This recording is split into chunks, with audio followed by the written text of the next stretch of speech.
Arthur Conan Doyle, The 5 Orange Pips. When I glance over my notes and records of the Sherlock Holmes cases between the years 82 and 90, I am faced by so many which present strange and interesting features that it is no easy matter to know which to choose and which to leave. Some, however, have already gained publicity through the papers, and others have not offered a field for those peculiar qualities which my friend possessed in so high a degree, and which it is the subject of these papers to illustrate. Some, too, have baffled his analytical skill, and would be, as narratives, beginnings without an ending, while others have been but partially cleared up, and have their explanations founded rather upon conjecture and surmise than on that absolute logical proof which was so dear to him.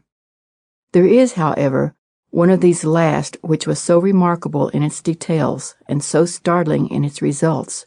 that I am tempted to give some account of it, in spite of the fact that there are points in connection with it which never have been and probably never will be entirely cleared up. The year 87 furnished us with a long series of cases of greater or less interest, of which I retain the records.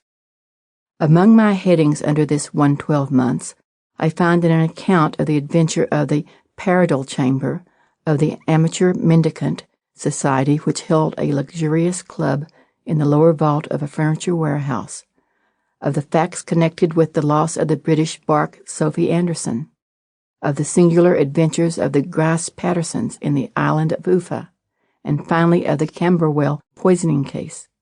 In the latter, as may be remembered,